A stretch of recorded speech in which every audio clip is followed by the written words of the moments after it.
It's time for Cats Talk Wednesday. Small town and big city joined forces. Vinny Hardy of Lynch, Kentucky, and Terry Brown of Louisville, Kentucky, team up to give you free-flowing, laid-back sports talk. Focus on Kentucky Wildcats, as well as pertinent information in the NBA, NFL, and Major League Baseball. Lynch and Louisville are here. Terry Brown, Vinny Hardy. Another episode of Cats Talk Wednesday, BS3 Network. Yeah. Roku, Spotify, wherever you want to get us. Live right now on Twitter, Cats Talk Wednesday, Facebook, YouTube, all that stuff TV, man. So on them Twitter streets. Yeah, we out here. Got people jumping in already. We always appreciate it. The comments and people watching. I always appreciate that. Got fun stuff to talk about. We got Coach Keith Madison coming up right off the bat. The baseball game wasn't that fun, but we'll still talk about that and the SEC tournament and some baseball with Coach Madison, who has seen everything there is to see, including days like today for Kentucky baseball. NBA playoffs. Terry got the Wolves gear in effect. I'm hating from outside the club. I'm hating from outside the club. That's how I do it, man. I gotta do the same thing. I'm hoping for Wolves Pacers because I'm extremely petty against the Mavs, being a Rockets fan as I am. It's just no disrespect to our BS3 Network friends. They are Dallas and Mavs to the core, but I can't get down with that.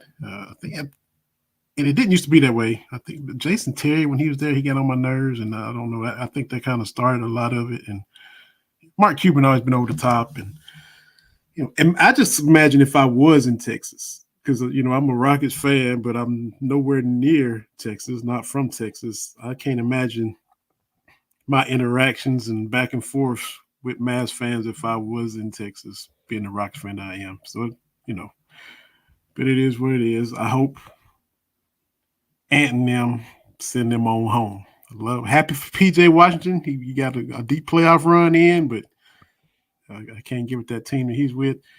And the Pacers, they gave it away last night, TV. They did. Gave that away. They did. And that's one of those things where you gotta lock that up. But the thing is, I know we'll talk about it more. Like I don't want Boston.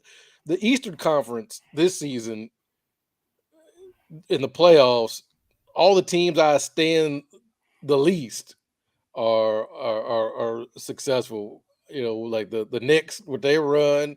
I'm not a fan of the Pacers. Now Boston is like, this is killing me, man. This is Sophie's choice. Like the Pacers or the Celtics, like, Man, I didn't know the Pacers was close to that level for you. I mean, it's Indiana. I'm not a fan of Indiana. The fact that made you be torn, that lets me know how far down the list the Pacers are. The Pacers and Celtics is you grappling with it. Yeah, man.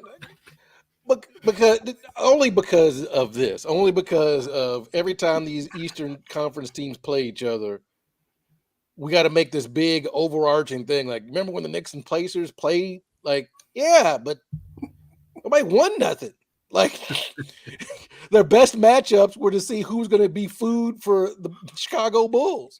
Yeah, that's like, like, remember these great matchups? And then what happened?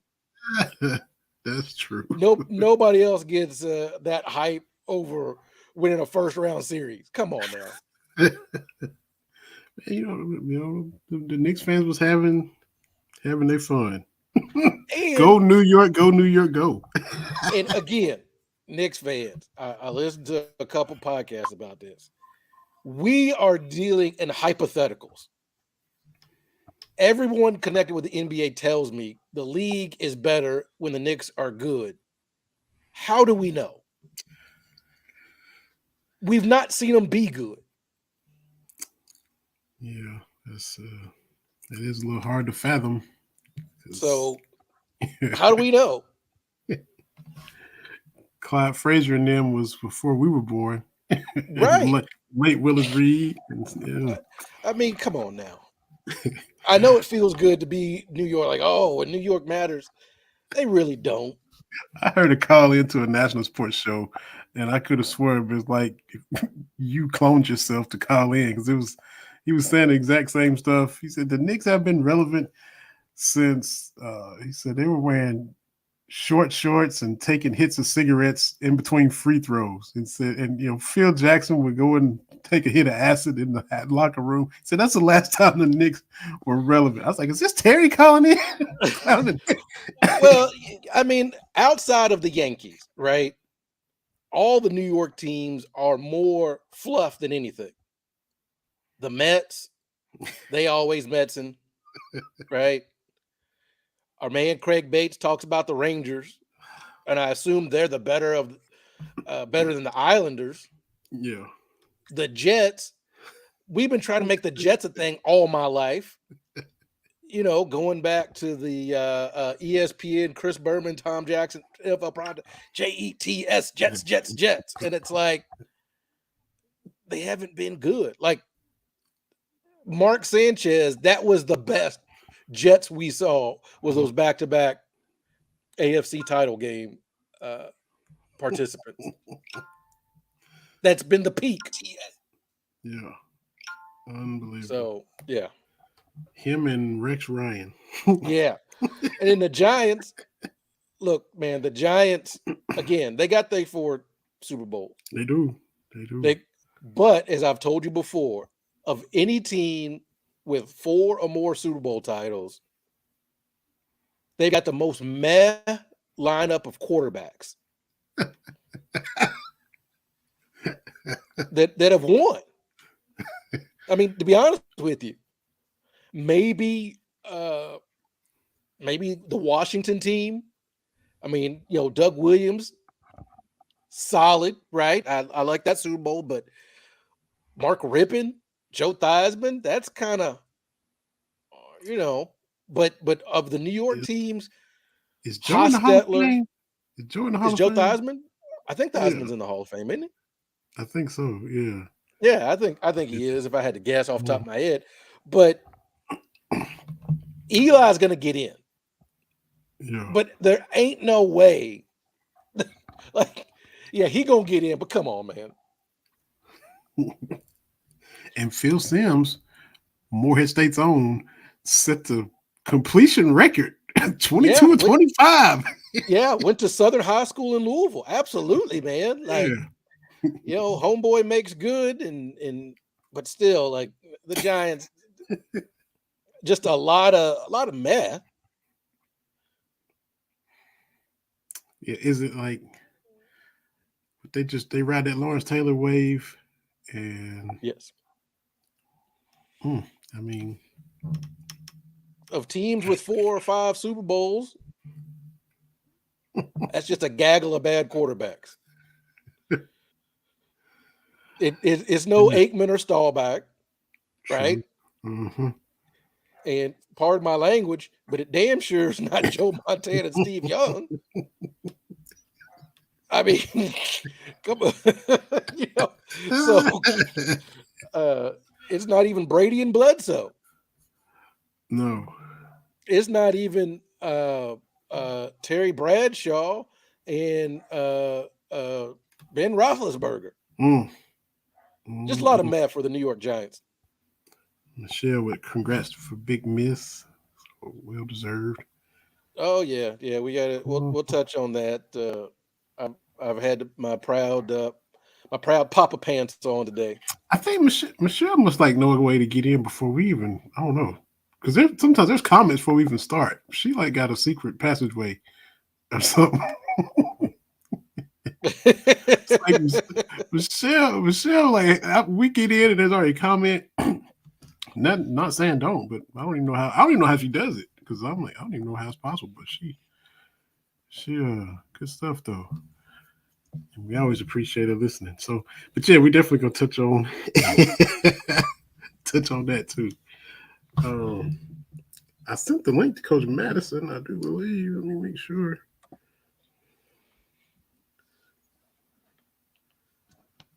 Yeah, let me text him. Oh, never mind. There he is right there. Logging on in the green room as we speak. We'll let him get camera on and all that good stuff. But yeah, and Michelle knows. Look at her. See, she got the little emoji like this now. She she covered her. You gonna crack the code, Michelle. You cracked the code, Michelle. Yeah, absolutely. For sure. But we got the UK coach coming on, former UK coach, baseball, friend of the show, Keith Madison coming on, getting the camera lined out. This another one's been on multiple times. Don't lost count of how many times coaches come on. And before he leaves TV, we gotta at least talk a little Kentucky basketball with him because he got on us because every time we had him on, all we would talk was baseball. He kind of felt like we was putting him in a little box. So we'll branch out and hit a couple other little topics while he's on, just to stay on his good side. Yeah, we're not gonna put him in the box. Yeah. Let him get his camera on. And I will say this: once he's on too, got the SEC network on right now. And this afternoon session, it is Vanderbilt and Tennessee, and it is currently 6-1 in favor of those Vandy boys. And I'm gonna tell you, that makes me feel really good. That eases my pain from what happened to our Cats earlier. So keep the pedal down. Vanderbilt. From outside the club. Yeah, that's right. I got you. You started to embrace that too, as well. Absolutely. Yeah. I used to say, man, y'all not even playing, but it's great. As a Lakers fan, yes, I am enjoying Denver's downfall. in this weird run of NBA champs not repeating.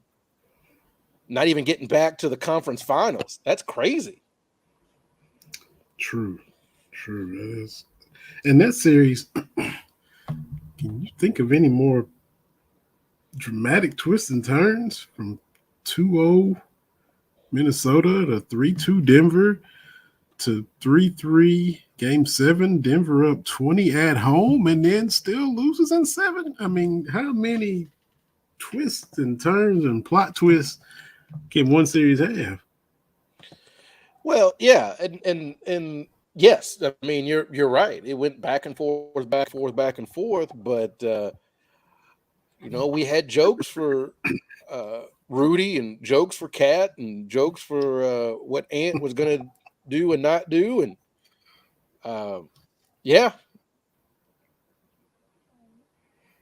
they figured out a way to handle Joker. I mean that. Which goes back to championships are tough. With the way that game played out, at what point do you let him get a couple minutes rest? I mean, you had a big lead. I mean, at some point, I mean, he was gassed out in the fourth quarter. You could tell. I mean, everybody in great shape, but hey, he out there 48 minutes. At some point, but Mike Malone, you think, hey, I gotta let him get a little breather. Get him a breather. Malone's a clown. He was all chesty when they beat the Lakers, and he kept on talking about beating the Lakers after they won at a championship parade. Blah blah blah blah blah. All this regular season beating the Lakers, and then when someone asks him, "Hey, how do you lose a game? You up 20 at home, Game 7. How do you lose that?" You're right. And then he's gonna be as a dumb question. No, hey, you gotta wear it, bro. Like, yo, you when you yakety, that's a legitimate question. Mm-hmm. Anthony Edwards going 6 of 24, right? They're like, oh, that's just like Kobe. But again, Kobe won that game. Anthony Edwards won that game. Your 6 for 24 jokes don't mean anything. We touched on because again, Boss Oh, go man, ahead. I'm going T-Wolves, Ben. I know y'all ride deep for the Mavs down there, but I'm sorry, I'm going T-Wolves. Mr. Ben Sutter, sir. And Terry, I think his jersey speaks who he's going with Well, too. not no. I'm just wearing the Timberwolves because they beat the Nuggets because I'm tired of the Nuggets. Also, keep in mind with the Nuggets, we beat the Lakers on the way to a championship. We beat y'all in 2020 on the way to a championship. So, like, So y'all even. okay, Y'all even right, then. right. And I got that shot. I'll put it on my socials. Was it game 5 or 6? I know in the bubble and people try to put asterisks. AD put that game winning shot in Jokic's eye. That's Now, true. since then, yeah, they ran roughshod over the Lakers, but still only one chip. Yeah, you're right. You're right. We're gonna flip it back to baseball. Coach Madison is ready. He is backstage, so we'll bring him in now. The former UK baseball coach from '79 to '03. Still hear him on the broadcast now. UK Sports Radio Network with Darren Hedrick calling games and dropping knowledge. We got Coach Madison in here. Coach, how are you doing, sir? I'm good. How you guys doing? Can't Doing complain. fantastic. I'm still upset you didn't recruit me back in '95, with my 0-11 batting average. I should have, man. I've been listening to you. You would have been great in a dugout chirping at the umpire.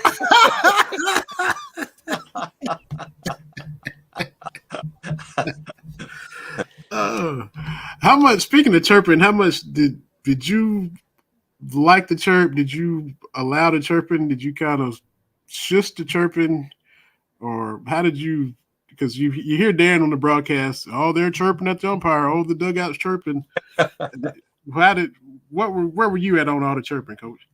Well, I was a pretty good umpire from the dugout, so I would encourage those guys to get on my page and I would chirp a little bit. I didn't want my players to chirp though, because I didn't think that was it wasn't respectful for the dugout. But yeah, I don't want allowed to chirp at the umpires.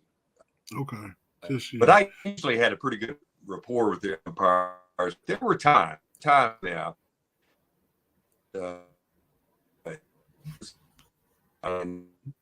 Times the showed me the road. You remember you remember the Ray Charles song "Hit the Road, Jack"? Yes. I heard that a few times from the umpires.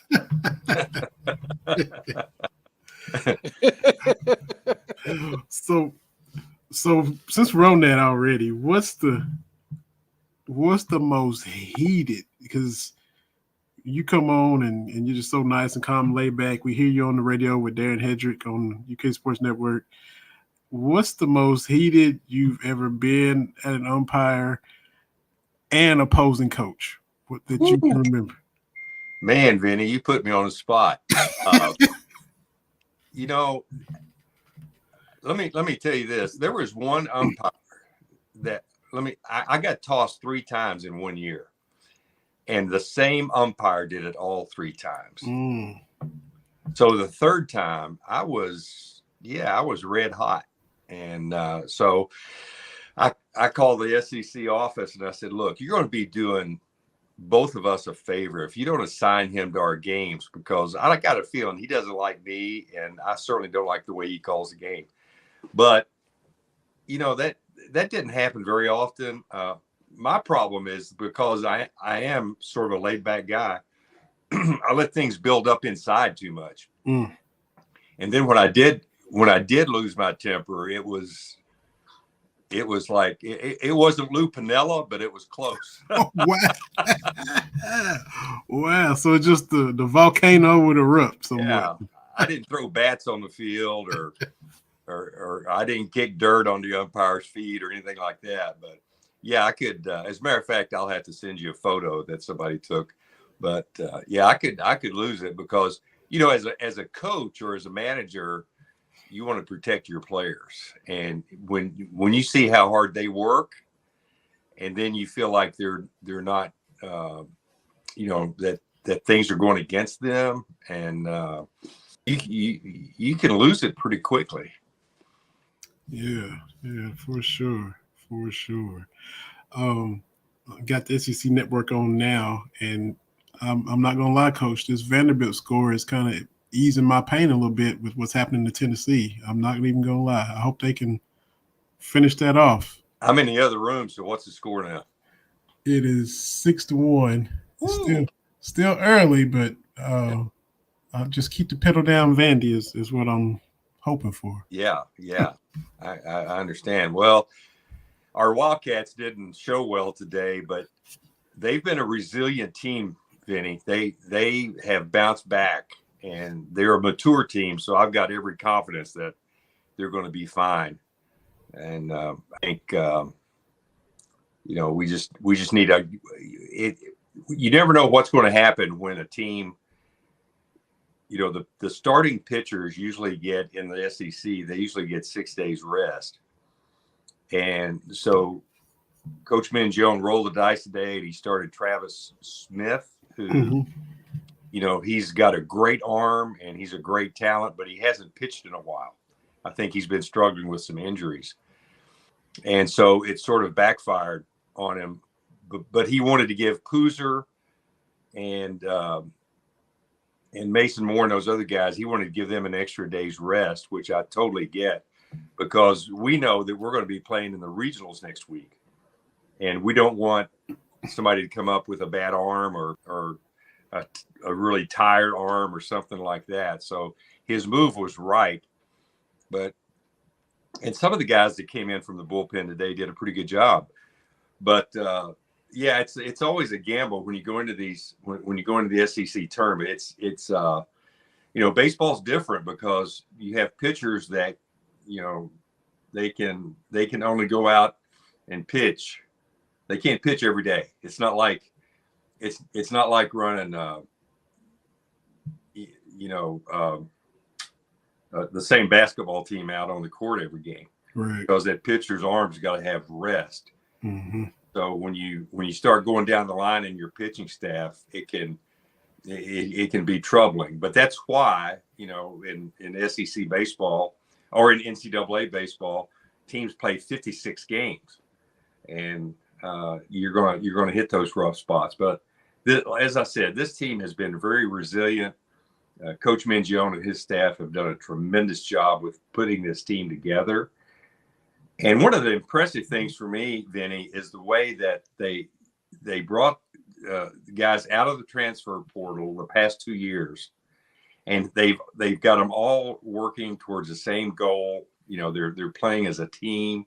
These guys really care for one another. They really pull for one another, and to me, that's not only a tribute to the players themselves, but it's a tribute to the coaching staff, because they put them in a position to where they can compete together, care about each other, and win together. So I'm very impressed with the job that Coach Mange and the staff has done with this team.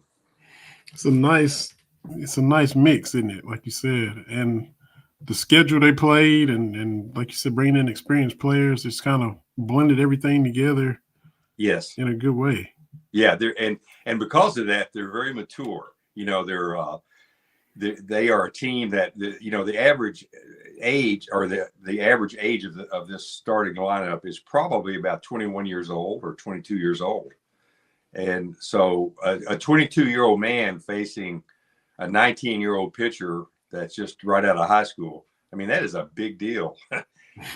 It's easy to remember back the difference you were as a man between 19 and 22. That's true. In terms of maturity and strength and all that.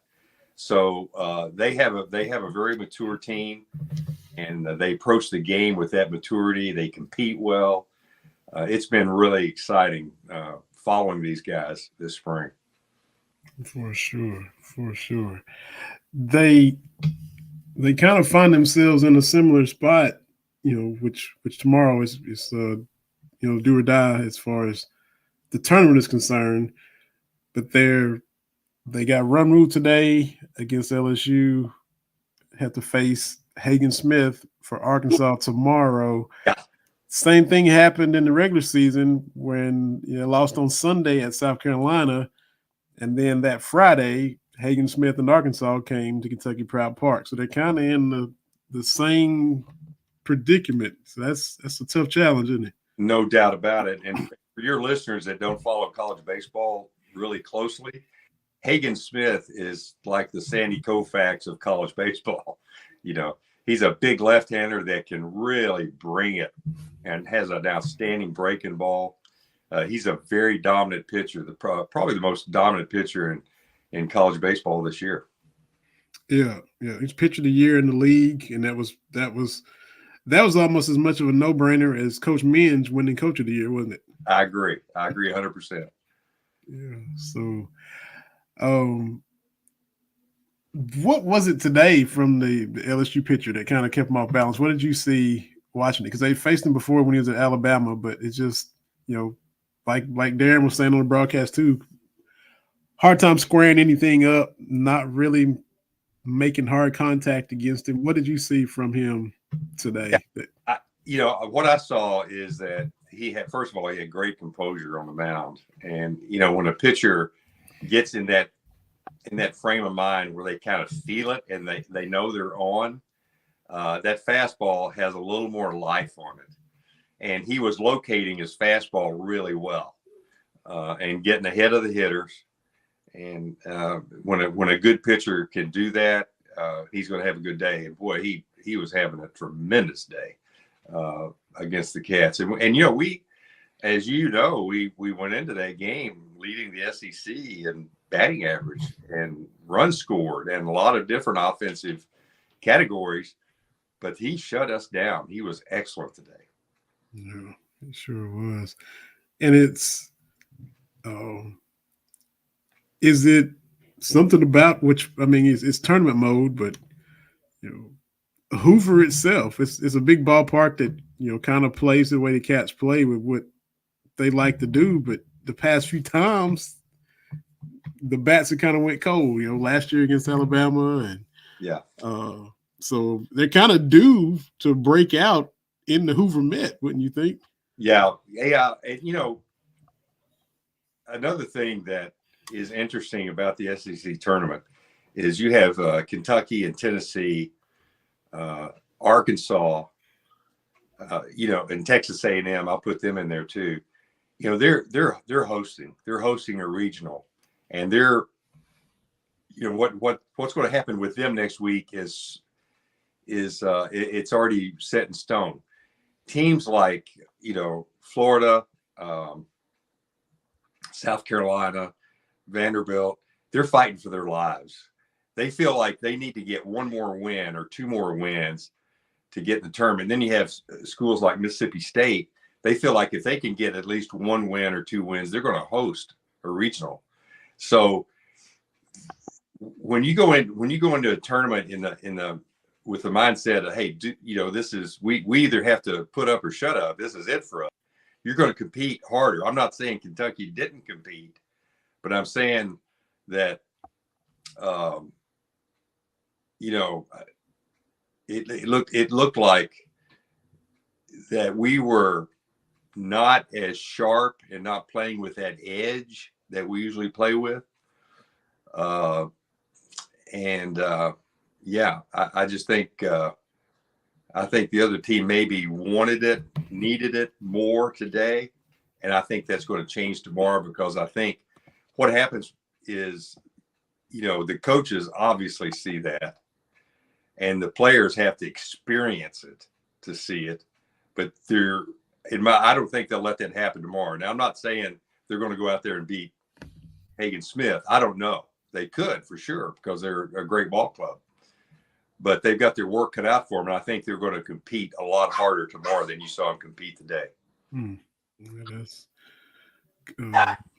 definitely looking for that bounce back. And look, LSU, they defending champs, but of course they lost Skeens, and then the outfielder, I'm blanking, is it Cruz? I think was his last name. Yes.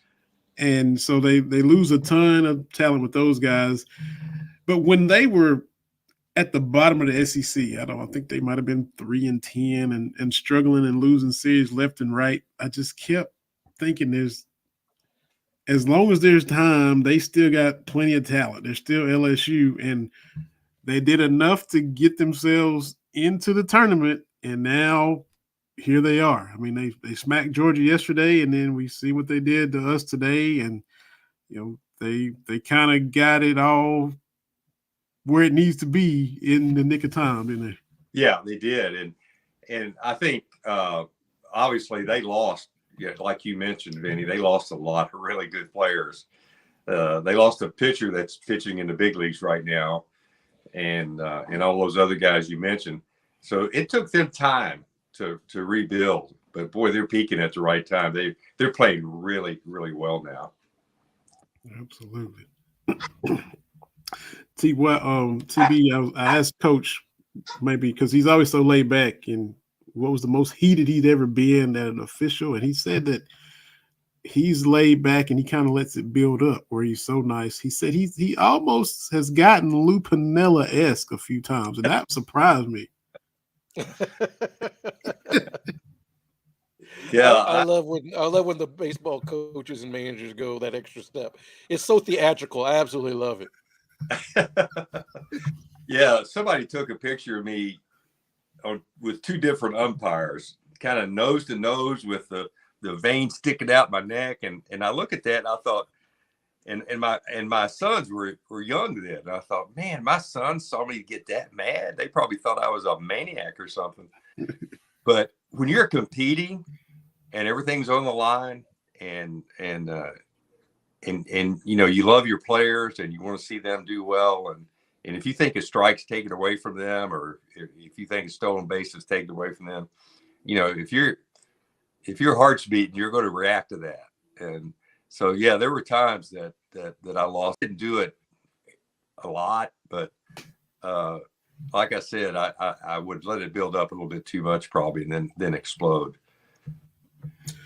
Now, I know that, because Coach Menz is got them rolling, had a good year this year, followed up, making it to the regional, super regional last year. You got the Cats to the finals of the SEC tournament in '95, right? If I'm not mistaken. Yeah, that was with Scott Downs and it's Chad Green, Jeff Abbott. We had I think Abbott was on that team, but yeah, we had a really good club. And then it's tough when your bullpen comes in big in these tournaments, and if your bullpen is right, you got a shot. But once that bullpen gets tired, you sort of have to use smoke and mirrors, to win ball games. And sometimes guys have to step up that haven't stepped up all year. You call on them, and maybe they've only got 10 innings or something under their belt, and you don't know how they're going to respond. And it's always fun and kind of exciting to see how kids respond when they get on that big stage. Mm-hmm. And I've seen kids really step up and compete well, and I've seen others struggle with that. And I think it's that way in every sport. You just never know who's going to step up in the big moment, and that's what makes sports fun, right? Absolutely. The Hoover Met is that only used for the SEC tournament now? I mean, the Barons don't play there anymore. Do they do anything else throughout the year there, or I don't know if they still do this. I know just a few years ago, and I think they still play football games there in the fall. Oh, yeah. And they put a whole new, when they did play football games, I'm pretty sure they still do. They put a whole new infield down for the tournament, and the SEC spends a lot of money to put that tournament on, and they maintain that stadium. They've done a great job with it, and it's become sort of a destination for real baseball fans. I would say besides the College World Series and maybe the Little League World Series, that's probably the most fun destination for amateur baseball in the country. I mean, you could look out the parking lot and there's dozens of RVs there, just like big time college football. And the LSU fans in baseball, they travel like Kentucky fans and in basketball and football. And so you'll see so many Louisiana license plates down there and RVs. And I don't know if you saw it today, but Todd Walker, they showed his RV. Did you get to watch that? I know you were working today, so you probably can't tell me on the air whether you saw that or not. I didn't see that. I had Darren on, and then I as far as my peeping, I guess I didn't peep at the right time, Coach. But man, he had, you can imagine a guy that played all those years in the major leagues, and so he's broadcasting, but he's also there as an LSU fan because he played for LSU, and they showed his RV, and it's all decked out, man. He's got the big screen TV that comes on the outside where you can sit outside and grill and watch TV, and it's major league. And he had some unusual memorabilia inside that thing too. One thing he had a photo of what's the guy's name? It was on Christmas Vacation, Uncle Eddie. Oh yeah, Randy Quaid, yeah. Randy Quaid, yeah. I know who that is, Terry. I know that. He had that scene, where Randy Quaid was out by his old RV and he was dumping the sewage out there on the drain, fancy neighborhood. So Todd had that hanging in his RV. So yeah, but that's a great time down there. It's a very festive atmosphere, and if you're a baseball fan and you love college baseball, I would highly recommend making that trip sometime. Absolutely. So you're not predicting a win against Hagen Smith, the pitcher of the year, but you can pretty much guarantee that the Cats are going to compete better and bring it more than they brought it today against LSU. No doubt. I believe they're going to show up and play hard tomorrow. I think you're going to see a team that they're going to fight and scratch for a run because, I think Poozer is going to be on the mound for us. I'm not 100% sure about that.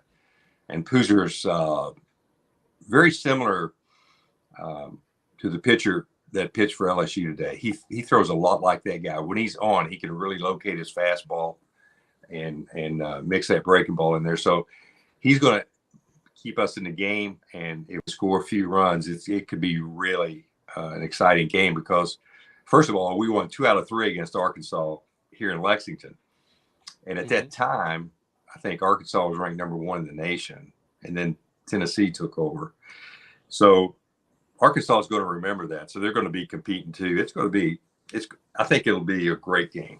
So I think it's 10:30 in the morning again. Yeah. So it's going to be tough for a lot of people to watch it, but with the phones and everything, you can sneak a peek every once in a while. That's right. Will it help? I mean, you said that, you compared Hagen Smith to the Sandy Koufax of the SEC, the big lefty. Will it help that the Cats just saw him a few weeks ago, or is it he's just of that level that, hey, you just got to get in there and, he's going to be dominant no matter what? Or does it help that they did at least face him a few weeks ago?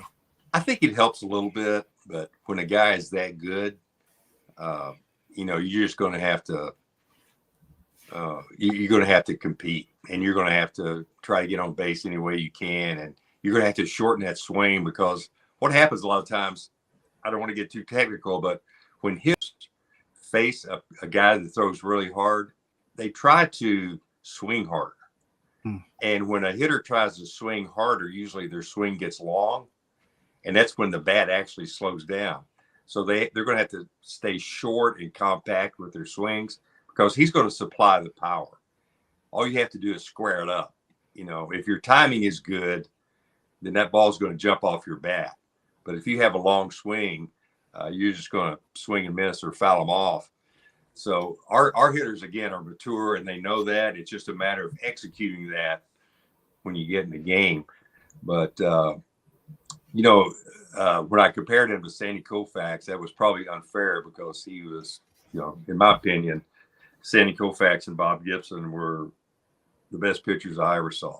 And, but, you know, major leagues, what would happen a lot of times, veteran players would, you know, they would all of a sudden have a strained hamstring or something like that if they had to face Bob Gibson that night. They go up to their manager and say, "Hey, man, came in tight."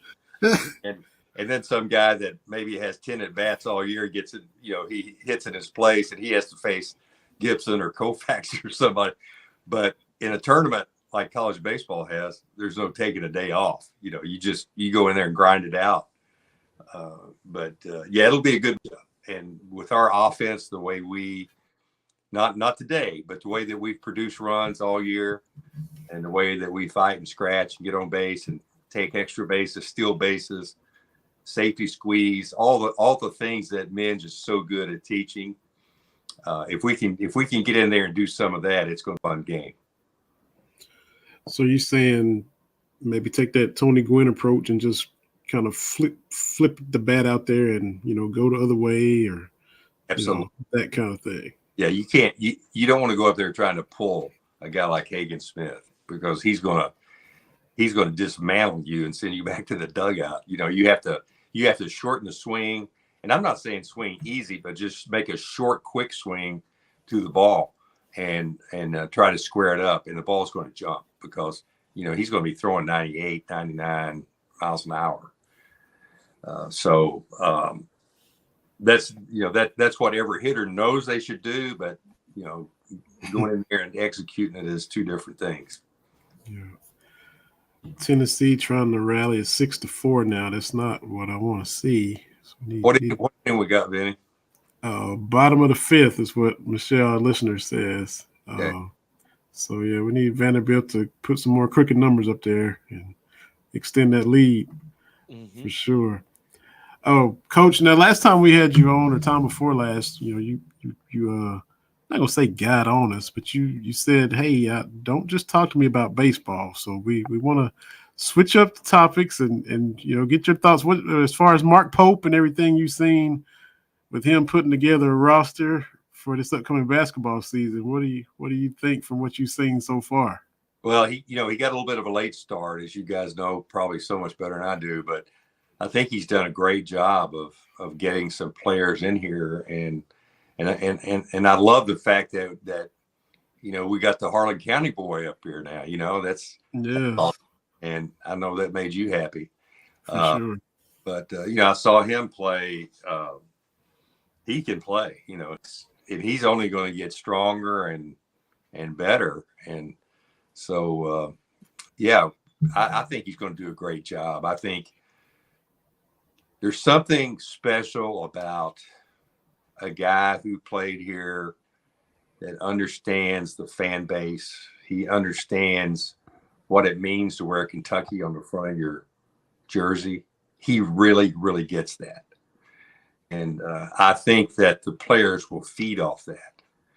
And I think Mark Pope's a smart guy. And, you know, I'm not, you know, I would be elated if we made a run in the NCAA tournament. You know, it's hard. It'd be unfair for him, I think, to expect too much the first year. But, you know, our fans are sort of known for expecting a lot. And that's one of the things that makes our fan base so special. But you know, we need to give him a chance to recruit and get an early start in the transfer portal and all the things that coaches have to do nowadays. And I think the fan base, I mean, wow. I mean, when I watched it on television, when I saw that whole thing unfold with he and getting off that bus with guys like Tony Delk and all those guys, you know, behind him, it's like, wow, man, this is really amazing. And I don't think there's another school in America that would fill up an arena that size just for a press conference to introduce the new coach. Yeah, and the way they recreated history, when all of us that saw them win it in '96 and bring the bus in when the banner went up initially, and then to see that, as Yogi Berra would say, that deja vu all over again, it was something else. It was really something. Yeah. So I like it. I like the hire. I think at the very beginning, I think there were some fans that were disappointed. But I think that everybody got in the boat when they saw 20,000 people or whatever show up at Rupp Arena for the press conference. I mean, it's hard not to want to be a part of that. Mm-hmm. And I think also, the recruits that see that, I mean, gosh, how could you not be impressed with that? So I think he's going to do a great job here. I really do. Yeah, definitely looking forward to it. One more quick question. Just, we talked about all the baseball changes before. Your thoughts on the green base beside of first base is that they just put in for the tournament a couple days ago. Yeah, I mean, to me, kind of unfair for the players. If they wanted to do that, they should have introduced it back in the fall when you have your fall practice. And I mean, to me, it's a little unfair to put it out there in the tournament and then expect players to respond perfectly to it. It'd be like, it wouldn't be that extreme, but it'd be tough to expect them to handle that perfect. Although the games I watched today, I thought the players did pretty well with it. And I don't think there's enough collisions at first base to really warrant that. I think it benefits the infielders a little bit, on their throws to first base. I'm a traditionalist, I just love baseball the way it is. Heck, I didn't even want the DH. You probably think I'm crazy, but I was a terrible hitter. I was a pitcher, and I couldn't hit. But you know what? If I felt really good if I came up in a situation with a man on base and I could bunt him over. I felt like I contributed to the win more. But that's sort of a selfish thing. But I just like, one of the things I really hate is in the major leagues where in extra innings they put a man on second base. Oh, yeah. I mean, if you're for a pitcher, it's like, wait a minute, that guy didn't earn that. Yeah, I think you got to earn it. You can't. I forgot about that till I saw it the other night it was the Angels and somebody. We caught the game, and I'm like, oh yeah, that's a thing now. Like, Yeah, because I was like, did I miss a hit? Did I miss something? No, yeah. This is just what we're doing now. Yeah. I know it's you don't have to give them anything. What if the game goes 17 innings? I mean, then everybody will remember it. It only happens once every 10 years or something. But yeah, I think sometimes people make changes. They want to leave their mark. They want to make the game better. Well, the game's been around since 1860 or something. We don't, and I think there have been inputs over the years that have been good. And I think most people would say the DH is a good thing. I'm just not one of those people. I'm just a baseball traditionalist. I like guys, I like for guys to play the game hard. I like to see major league players run out and off the field and sprint down the first baseline.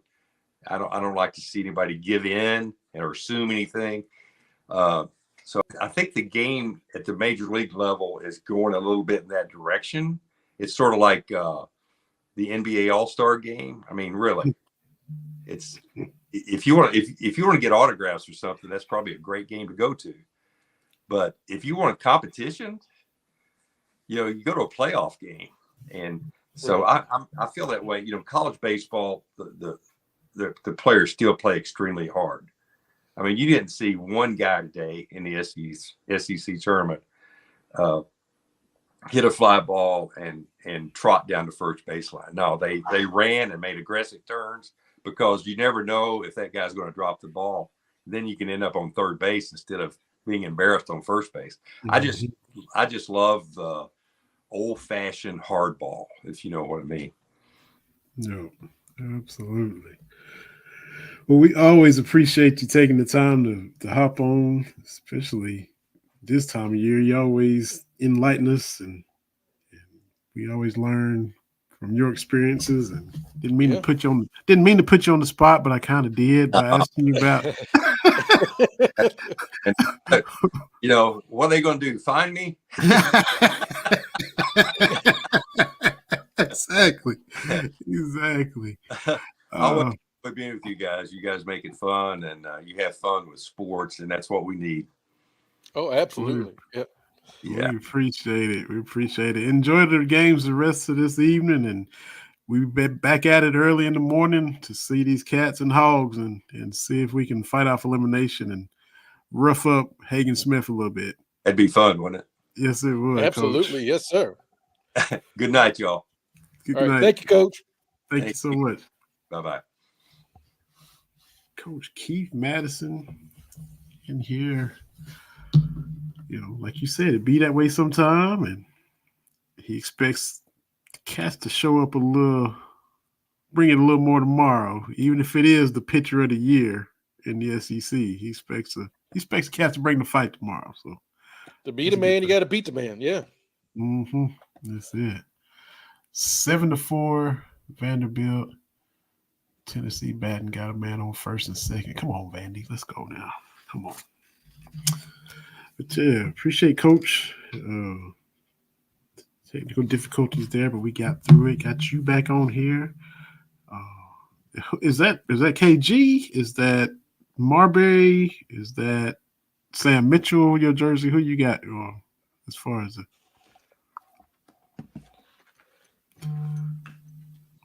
Troy Brown. Okay, T. Brown. That was a stupid question. My bad. What a dumb question. What a dumb question that was. Well, way back when teams would change jerseys instead of having like 80 different ones they wear during the season. The NBA website, you could get a customized one for like half price. So I was like, all right, T. Brown it is. Yeah, man. And I think this was Anthony Peeler at one point. That's right. Going back on. Yeah. That's a name I haven't heard in a while. But looking forward to that series. I got of course I got Mavericks. I got Mashburn home and away. Yeah. Now see, I didn't dislike the Mavs back then. I was happy. I was pulling for Mash and J. Kidd and Jim Jackson when Mash got drafted there. I just become a Rockets fan like the next year or so after that. So I didn't hate them then. It just gradually happened over time. But yeah, I remember, speaking of WGN, your lovely wife is all about the Cubs and how they used to be on WGN all the time.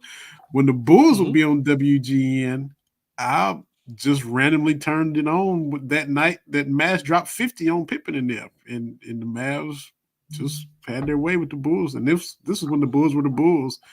But Mash hung 50.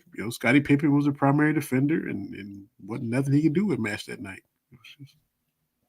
Yeah. And so, Chicago's another city that,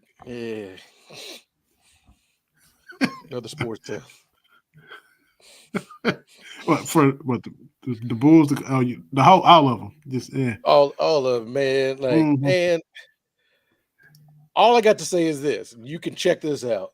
The Bears Super Bowl Shuffle, when they won the Super Bowl Shuffle, that was the year Joe Montana got hurt. Because if you look around the Super Bowl that they won, the 49ers put them out like 3 out of 4 years in the division and stuff. So they're like that by not having to play San Francisco in the playoffs. Yeah, I mean, there you go. Wow. And I just see all these Chicago fans, woe is us, the Bulls. Like, y'all got Michael Jordan in your city. Like, what are you doing? Like, what are you doing here? Come on now. Yeah. And at one point in time, you had Jordan, you had Andre Dawson, and you had Walter Payton. Come on, man. Like, people, Chicago fans my age, come on, man. Like, even if it's just Jordan and Payton, that's those are two elite. Come on, man. Yeah. Ain't nobody woe with us, and ain't nobody woe with us. And come on now. And then, Frank Thomas on the South Side when he was at his, he had some. Did he win a couple MVPs with them? Yeah. So yeah. And that's the thing. Look, and that's the thing about Chicago. Nobody cares about the White Sox. That's right. When the Cubs went to the World Series in 2016, everybody from ESPN to WGN said this is the first time the World Series has been in Chicago since 1948. The White Sox won with Isaac, like they literally won like 5 years prior. What are we doing? 05, 06, something like that. Yeah, 10 years prior. But it's like they beat the Astros. Astros were still in the American. Well, wait a minute. Astros were still in the National League when they beat them. I think that's how it went down. But I'm like, come on, man. Don't nobody care about the White Sox at all. But there's not a more popular baseball cap than the White Sox. Mm-hmm. When they went from the red, white, and blue to that black and white, ooh, that's cold, baby. Yeah. Oh, that's that to the side of my White Sox cap, like that. Yeah, that's iconic, right? But still, nobody cares about the White Sox. See, that's back when it was, the old as we are. They would get their little shine on WGN too. You had was it Hawk? Put it on the board, yes. Yeah, absolutely. Wimpy and the skinny pitcher. Frank Thomas was the main dude.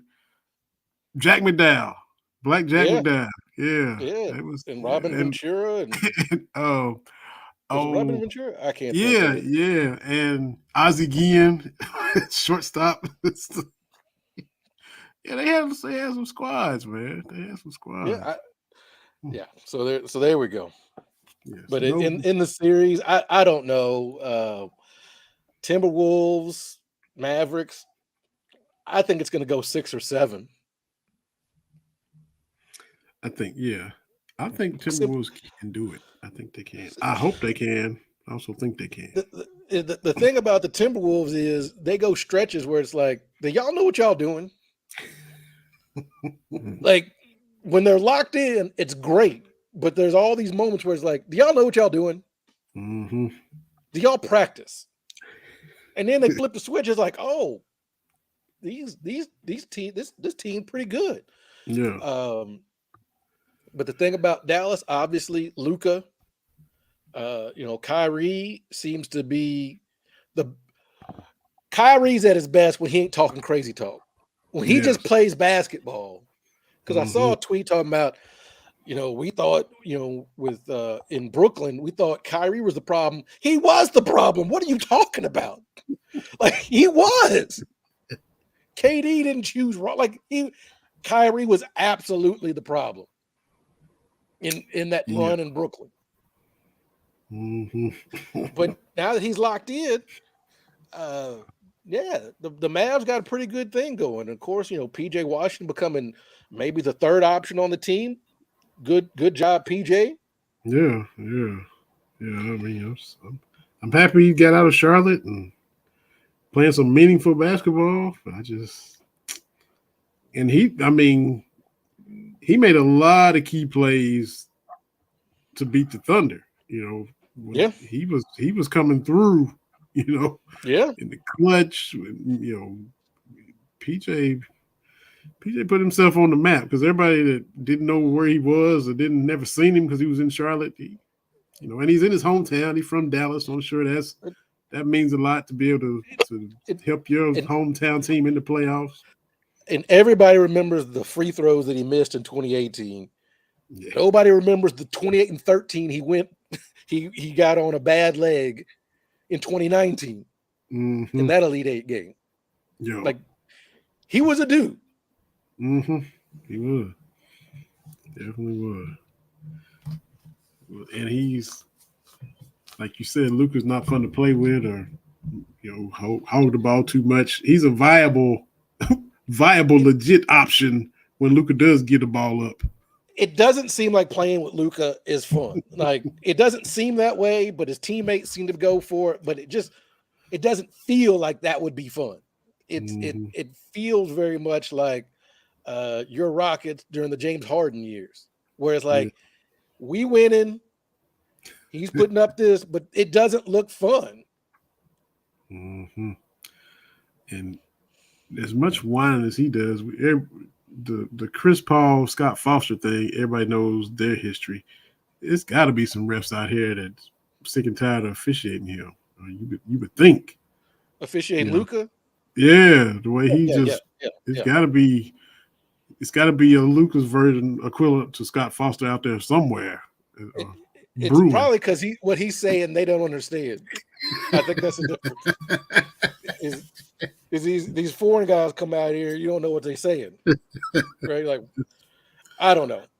So I think but just the way he's so demonstrative, that would rub me the wrong way. Like you don't supposedly you don't want to be shown up. You're supposed to show him up, and he's always kind of that. That's it, demonstrative. Yeah. Go ahead. I was gonna say, but I gotta transition to some personal news. I got an all-state performer in the family, man. Announced today, my oldest Sarah, first team all-state lacrosse. That's I don't know where she's getting this athletic talent. It's not for me. I'm well aware to know my limitations, but she's killing it, man. She's absolutely killing it. Team made it to the Final Four this year in the state tournament. So shout out to my oldest, man. She's doing it. She's going to continue playing in college. So I'm very, very excited. Absolutely. So we bring back Michelle's comment again. We run that back because congrats. You don't call her that anymore, but you used to for the first 7 years of this podcast. So congrats. Congrats to your oldest. Yeah. So I'm excited about that, and I'm very, very proud. You was throwing out some stats and some Corey Price type stats about the kind of work she doing on that lacrosse stage, man. It's impressive. She plays defense, and she led her team in. Hold on, was it turnover? No, what do they call it? Caused turnovers with 29. So she I don't know exactly 100% what that means, but I'm just saying that seems like a good number for defense. And so I'm calling her the glove because she playing defense. And she likes to play physical. This was on the stats. Was that for their team or in the league? Or either way, whoever was in second was quite a ways behind in caused turnovers. Yeah, that was just for her team. That little screenshot. Okay, that was for her team. But like I said, she can take 3 or 4 games off and still lead the team in caused turnovers because you were so far ahead. Hey, defense, baby. And it's one of those things. Hey, I'm like LeVar Ball right now, man. Like I am strutting around because she's doing her thing, and it's awesome. And I just can't be any more proud because I'm like, she's great. But now, getting some of those outside accolades is good. So very, very happy, very, very proud. She's, I remember when she started playing lacrosse some years ago. Like I said, I don't understand it. I don't understand the nuances of the game. I just cheer when the other team, when my team cheers, I'm cheering. I like, oh, okay, good stuff. Okay, that makes sense. So very, very proud. Had to give her a shout out. I've put it on my socials. I'm a proud dad. Absolutely. So congratulations. And she is heading to college on nice little momentum after coming off a good season. So good stuff. Yes, sir. Is the NBA on TNT going away, man? We gotta have Shaq and Charles, and this whole thing just kind of blew up quick, and we got all these bids going in place and packages. It's so dumb. It's dumb. With all this moving and shaking of the landscape, I know everybody got to get their money, right? That's what all this is about. But The thing about inside the NBA is, one, it's wholly unique. And what I mean by that is it almost doesn't even matter what game they're coming on in halftime, halftime. The game itself almost doesn't matter because you're going to get something. But the thing that I like about it is you can tell everybody up there cares about basketball. And they enjoy the product that they're putting out there, which sounds like, well, that makes sense. Well, there's some halftime shows, some other programs. It doesn't, like baseball's whole thing is like, do y'all even like baseball? And the thing I like about the inside the NBA is, look, they go off on wild tangents, but that's what happens when you have Charles Barkley and Shaq, right? They're gonna go out and be way out there. But it's refreshing because you don't get the same tired talking points that you get on ESPN. We did not need a shot of Stephen A. Smith walking into Madison Square Garden on Sunday. That's dumb as hell. Oh man. We don't, and look, I've said it on here before, but it was awful announcing that had an article talking about the problem with NBA coverage is the dividing line is Michael Jordan.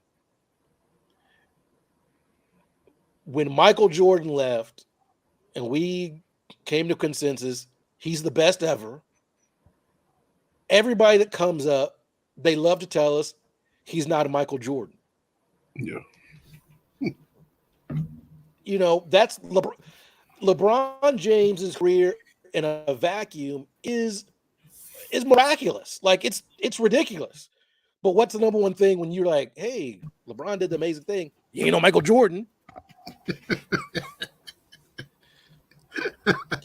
Like, and we have not been able to enjoy as much as we should the last 30 years because it's always, well, Michael Jordan. Like that narrative, and that's what ESPN, these other people, they just keep beating that drum. Well, Michael Jordan. Anthony Edwards. Is he the next Michael? No, he's not the next Michael. Like they lift these dudes up, and then they like, oh, see, Jordan didn't do it, and I don't get that same thing when we're watching NFL games, right? Like the NFL allows the players to be great. There's not this push, be like we can enjoy Patrick Mahomes even though he's only got 3 Super Bowls and Brady's got 7, but that doesn't seem to be this narrative of, wow, Patrick Mahomes is really, really good at football. Mm-hmm. It's just the Michael Jordan thing just colors everything about the NBA. Mm. And it's the same old talking points. Or it's stupid stuff like Stephen A. Smith, the whole debate. I don't know if you saw this. It was at some point, this dominated ESPN for a whole cycle. Could Stephen A. Smith score a bucket on LeBron James? What the hell is that? Like, what is that? How is that giving us anything about the league? Yeah. How is that pushing anything forward? It doesn't. It's dumb. Yeah. It's just, what are we even doing out here, right? So as far as the NBA on TNT, if it goes away, the league will be less for it. Oh yeah. The league will be a lesser league because then you're just reduced to these terrible halftime and pregame shows. Mm-hmm. Where Stephen A. Smith He's doing a pep talk for the New York Knicks with Spike Lee. What is that? Like, what are you do? Like, what are we doing? It's ridiculous. But again, you know, I should probably ask Craig next time he comes on. Can you appreciate, like in hockey, these younger guys without saying, well, you know, he's no Wayne Gretzky. Like, okay, but we can enjoy this guy right now, right? Yeah. But the NBA, you can't. After that first three-peat, the way we appreciate the NBA completely changed. And it started in 94, 95 with your Rockets. I've never seen a back-to-back champ outside of maybe the Toronto Blue Jays. That's because they're Canadian. But a back-to-back champ that people are like, hey, you know, like they've put this asterisk on it that doesn't need to be. Mm-hmm. And it's just unfair. Like Kobe couldn't be Kobe. Even though I know he tried to emulate MJ a lot. But we can't appreciate none of these dudes. It was Grant Hill, it was Jerry Stackhouse, it was Vince Carter, Knicks, Harold Miner was Baby Jordan. It just, you know, any athletic wing player, you know, was getting compared regardless. Penny Hardaway, it didn't matter. You know, and we've edited the story. Because what's the first thing that the Michael Jordan stands go to? 6-0, but he played 15 years. Like we can talk about, you know, the 6-0, blah, blah, blah, blah. But the Pistons was whooping his butt. You can't avoid that. He was doing miraculous things, but they weren't winning. Yeah, he went for 63 against Boston, but they lost the game. They lost the series. And it, you know, when we see other players, current players, do something like that, it's like, but they didn't win. Well, Jordan went through that process, man. Mm-hmm. And it's okay to say he played more than 6 years. Yeah. And Isaiah Thomas is right. Well, okay. So Isaiah Thomas, I think he's become way underrated. Who, Zeke? Zeke, yeah, the original Isaiah Thomas. Yeah. Mm-hmm. And it started with that dream team. Yes, he should have been on ahead of John Stockton. I don't care what the numbers say about John Stockton. Absolutely. When we start ranking point guards, he got them records, but okay. Like he did, and maybe I'm coming at it because I'm not a John Stockton fan, but yeah, Zeke should have been on that team. Mm-hmm. But we have let Jordan's disdain color how we see Isaiah Thomas. When we talking about what Jalen Brunson was doing for New York, Zeke was 6 foot, if that, and was the best player on back-to-back championship teams. Yep. And this is when the paint was a no-fly zone. Yep. You saw Karl Malone did to Zeke, right? Exactly. I mean, and so we belittling Zeke, like, no, man, because I saw some list about playoff performances for short guards, and there was no Zeke on it. Wow. What he put on y'all in the third quarter? 25, 26? Yeah. Magic pointed that out. And this was supreme super duper Lakers. This was, you know, this is at the peak, right? And so, look, man, whatever. Isaiah Thomas, better than you think.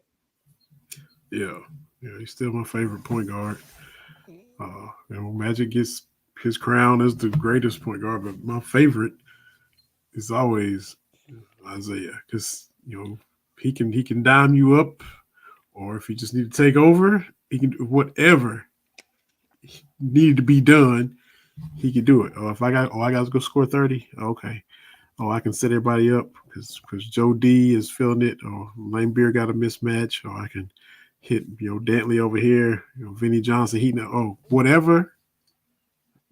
Field general classic point guard to need. Yeah. Oh, I got to score 40 right here and take over myself. Okay, all right, he could do it. And it's all about economy of movement and getting to your spots, and he did that as good as or anybody his size. Because it wasn't like Zeke was a great athlete. Like I'm not, obviously he's got some athleticism, but it wasn't like, oh wow, he's running real fast and jumping real high. Zeke just knew how to play basketball. And one of the earliest to have, the handles we see today. Zeke had them. Zeke had some handles. Zeke had them handles. Yeah, absolutely. And it's sneaky. It's that one clip where he's not over the top, just oozing athleticism. But there was that one putback he got where he just come in out of out of nowhere, and it was like, we see Iverson do that a few years later, but Zeke had done that over some 6'10" dudes. Just I'm gonna come in and just jump over all y'all. So yeah, it was just complete package, man. Complete package. But that being said, he got to let that hurt go. You're not going to get that apology from Michael Jordan. Oh no. Like you're just not. Like you're not going to get I was wrong. No, man, that's not how he's wired. And at some point, you got to move on. And it sucks, right? Because again, I do think that we've got Zeke underrated. Yeah. But there's nothing you can do. You can't fight the ghost of Michael Jordan. Right. I don't care how many times you tell people, yeah, I put him out of the playoffs. You did. It's facts. But we saw it. It happened. We saw it. It did. Oh. What about old boy Billy Napier getting sued, man? We Florida already got enough issues on the field. Probably gonna struggle again. Billy Napier losing 3 straight years to Kentucky. That's not sitting well down there. He's already on the hot seat. Now this Jaden Rashada kid that was gonna come down there decided not to. Went to, I think, Arizona State. Now he's back at Georgia. Georgia, of course, he's at Georgia when he drops his lawsuit on your cocktail party rival. Let me go ahead and slide Billy Napier a lawsuit. The Florida football, like, it's what has happened to not just like the state of Florida football. Just 3 top-tier programs that combined for what, from 84 to, 2006-07. So over those 20 plus years, Miami won 5, Florida State won 2? Yeah. And Florida won 3, something like that. Mm-hmm. And now they're all terrible. Yeah, Florida State got robbed, blah, blah, blah, blah, blah. But, whatever. It's the ACC. I don't know I saw somebody talk about the ACC's brainstorming. How about you not suck? Like, we need to change the perception. Win.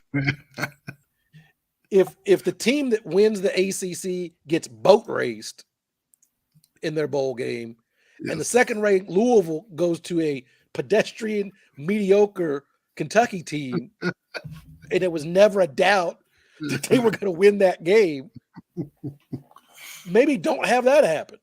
Yeah. Mm-hmm. That changes the perception. And I get it. People are like, oh, the SEC bias. I get it. Top to bottom, is the SEC the best? Probably not. But when our best shows up, they dog walk your best. Mm-hmm. Mm-hmm. Because for the playoffs and the BCS, a lot of those games weren't even competitive. Yeah. Alabama over Notre Dame, Alabama over Clemson one year, Georgia to TCU. You know, like they're not even competitive games. Yeah. So so that's how you change that perception. Is you go out and win. Mm-hmm. But a 10-win Louisville team, and that game wasn't even. I'm like, we're not losing this one. Mm-hmm. That's what that Spencer Hall said on Bo Monty's podcast after the season. Like, Mark Stoops, this is a great gig. He likes horse racing. He's getting paid a lot of money. He said, you're probably not going to be Alabama or Georgia. And even if you have a middling year, here comes a highly ranked Louisville team. Let me just sideswipe them, ruin their season. That's great. Mm-hmm. That's perfect, man. I absolutely love that. And again, since my wife and I have been together, Louisville ain't won in football. I love that. By the time it rolls around in November, we'll be on our 3rd wedding anniversary with a bunch of cross-state moves. Yeah. Louisville ain't won. Gotta love it. But Florida State's downfall, Miami's downfall, and even Florida, like,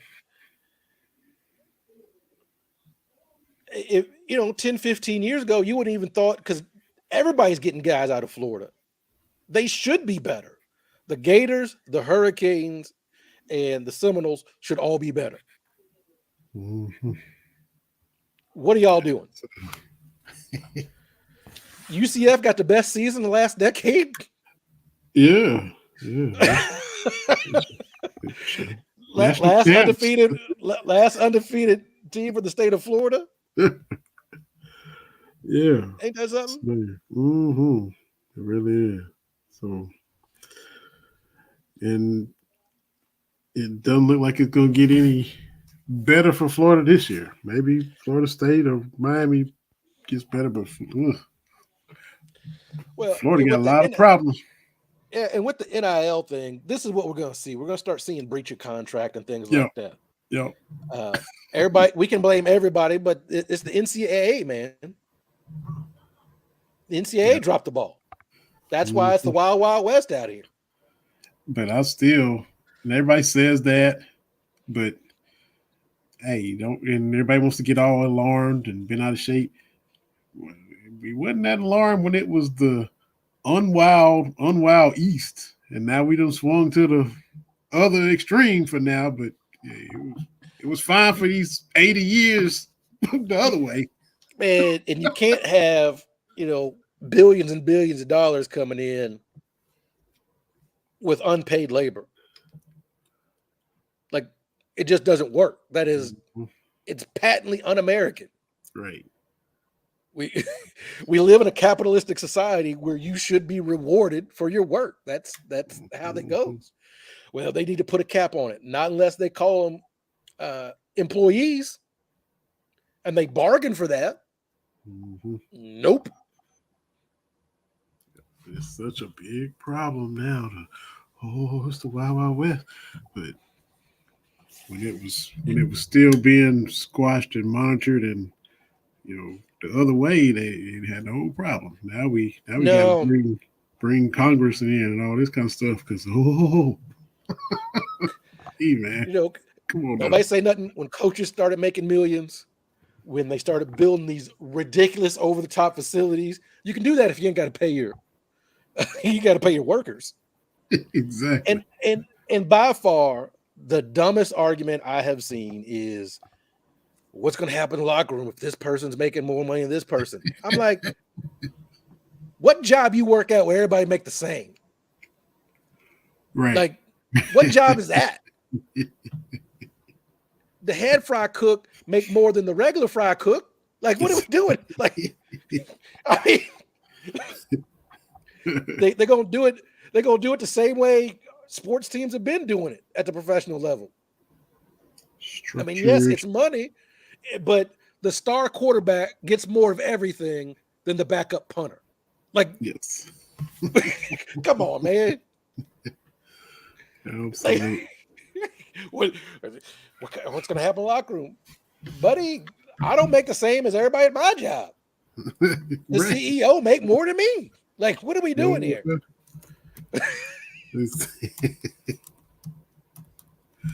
Absolutely.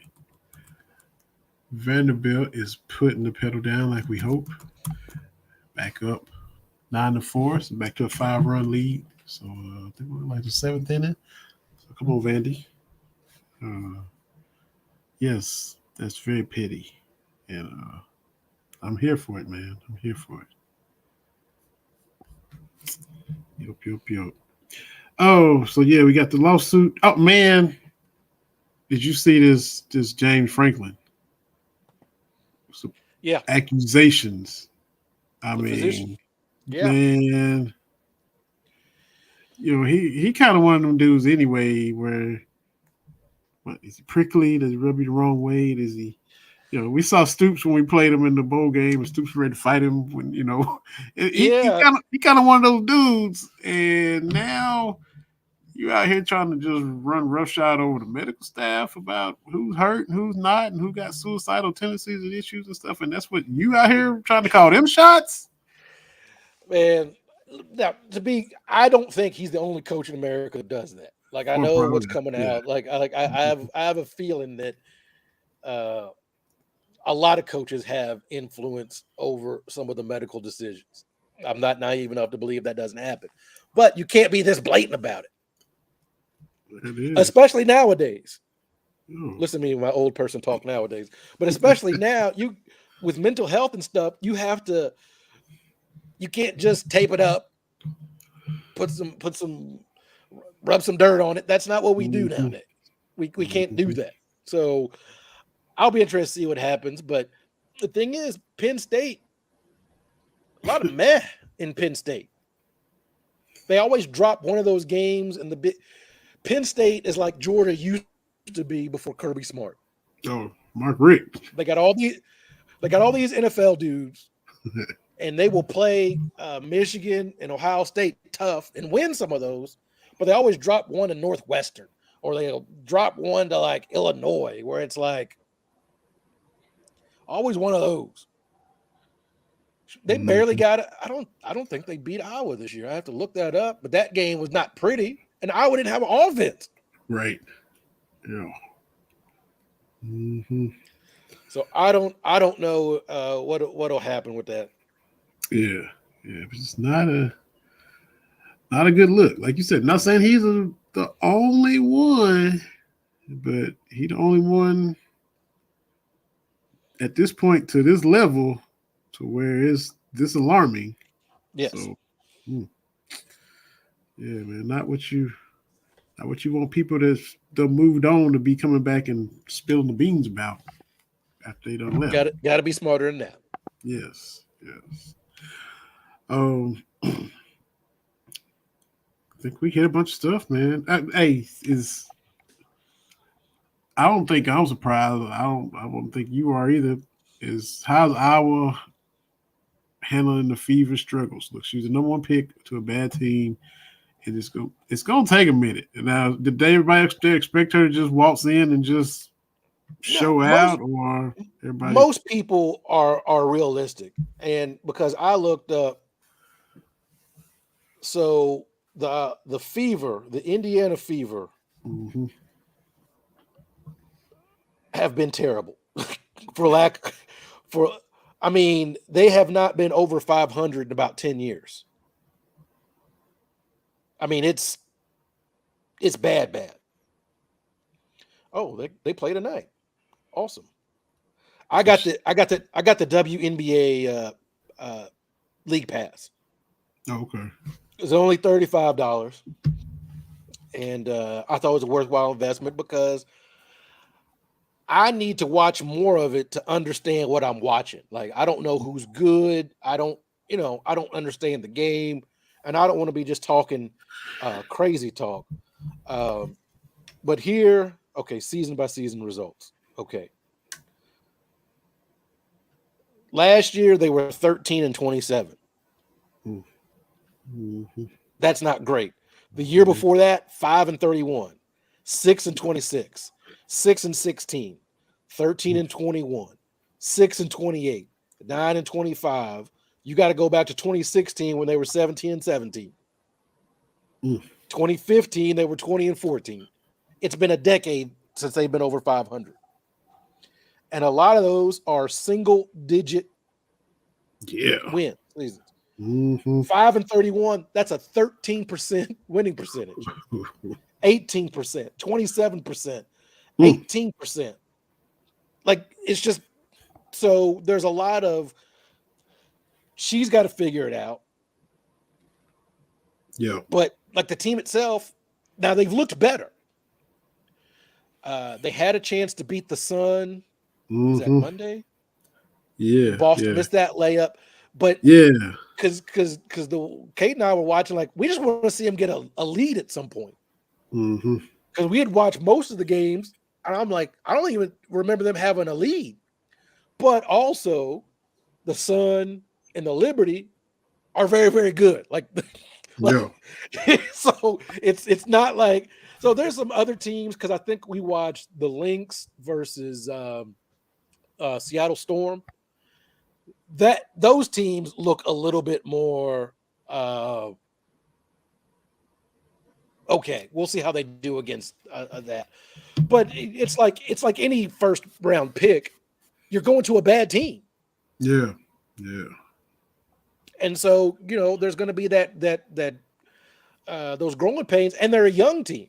The nucleus is there with her in Boston. Just to be a nice duo. It's going, they get used to playing with each other, playing together, and chemistry and all that kind of stuff. But that's two solid pieces to build around going forward. If they depends on how they've got some good pieces, but they need rebounding.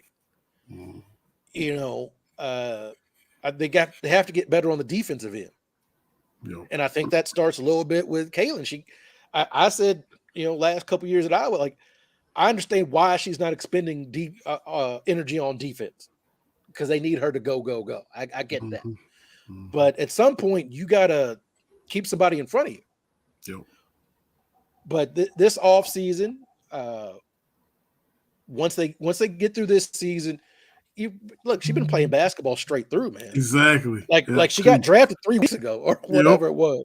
That's crazy. That's just playing. Just playing South Carolina the other day for the title. Right. And so when you see those rookies, like, they've been playing straight through with no breaks. So no, she's gonna be fine. Shooting travels. She hit a couple of logo threes. So that's coming. She's building that rapport with Aaliyah Boston. So I think they'll get some wins. But between the first Sun game and the second Sun game, completely different level of play. And it's gonna be some, like you said, growing pains. It's gonna be frustrating, and who knows the last time she's been this level of frustrated for this length of time on the court. She might have to go back to middle school or something. But last time she had some rough patches, it's gonna be this long. It's just gonna be what it is. You can't fast forward through it. You're just gonna have to play through it and handle it as best you can. That's what Sue Bird was talking about. She said her toughest transition was, you're going to lose. Yeah. Like when she was at Connecticut, if I remember correctly, they went like 120-4. Yeah. During her 4 years in stores. And she said, the first month of WNBA, she had lost 5 or 6 times. That's where Caitlin is right now. And it's just and so it's different. Struggle. It's a struggle. Right? That kind of thing, it's a different mindset. And you see that with a lot of players, on good college teams, and you go to a not good pro team, and it's a harsh it's reality. Not only a lot more games, but it's a lot of losing. I mean, think about you think about like Antoine Walker, his 2 years in Kentucky with 95, was it 3 or 4 games they lost, and then 96, 2. Mm-hmm. And then you go to the Celtics. Well, you lost 10 games, and it's not even Thanksgiving. You know, honestly. Uh-huh. So that's a little bit of a challenge. But yeah, I'm gonna watch a little bit of it tonight. And the dumbest thing that WNBA does is interviewing the coaches while the game's going on. That just seems absolutely ridiculous because I'm like, there's a game going on. Mm-hmm. And it's not like from the dugout, which is also dumb. Like basketball's like this, and like it's dumb. They need to get rid of that. They won't, but it's dumb. I mean, old dude from Minnesota got his knee blowed out, and he wasn't even doing an interview. So yeah, that's one more thing they got to worry about is trying to talk and not get run over. And yes, absolutely. Well, man, fun stuff. Fun chopping it up like we always do. Appreciate Coach Madison. Appreciate you. Congrats to Big Miss. And we'll see what these Nuggets and Mavericks and Wolves are talking about, and Pacers and Celtics. I'm hoping for Wolves and Pacers. So I'll take it because I don't want the Celtics to have any joy at all. Mm-hmm. But if they don't get it done this year, what do? What's the plan? Yeah, I mean, because it's wide open. Missoula had to go. They'll run him out of town. They Tatum and Brown been there together for a while. They brought in Porzingis. You know, Derek White might want to go get him some more money somewhere else. So, it might. Horford, Horford got to retire at some point. Lord have mercy. But one title since '86. Yeah. You are the Dallas Mavericks. You are the Toronto Raptors. Mm-hmm. And that's the crazy thing. Like I saw something about teams and winning percentages and all that. And the Lakers' winning percentage like the last 10 years has been terrible. Yet they got a championship. That's crazy. Unbelievable. And is JJ Redick going to your Lakers? JR seems to think so. I don't know. Is he gonna make Jeannie bring Bronny in? What's gonna happen? I mean, I don't know, man.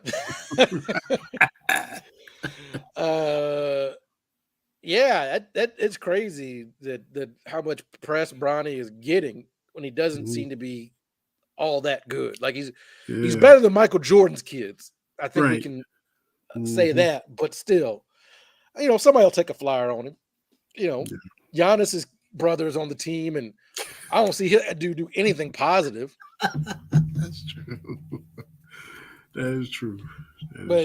With this, my whole thing is I ain't gonna get bent out of shape because if somebody wants to give up a roster spot for LeBron's son, they can do it. But I'm not gonna be clutching my pearls like, oh my goodness. Look, Nepo babies is all over the place. But what are you talking about? Like, he ain't gonna be the first person to get a job because his dad was a somebody. Yeah. We have all worked with so-and-so junior that's like, that kid is, we've all been there. Uh-huh. Chris Farley and Tommy Boy. You didn't think I knew about that. Yeah. Kaczynski's breaks or whatever. Yes. Break dance. Yeah. For the people, by the people, to break dance. That's right. So, look, that's been going on. It's going to keep going on. It ain't no thing, man. True. Man, this was fun. Yes, sir. Enjoyed it like we always do. Go Timberwolves. Fighting Terry Brown, Anthony Peeler jerseys. Retro look. Appreciate Coach Madison. Everybody that was in the comments. Y'all subscribe and follow and check out the BS3 Network for all the other podcasts that are on in addition to us. And we'll be back here next week to do it all again. For TB, this is Vinny. Look, we're just working our way through this summer, man. There we go. Hit the button and we'll catch everybody later.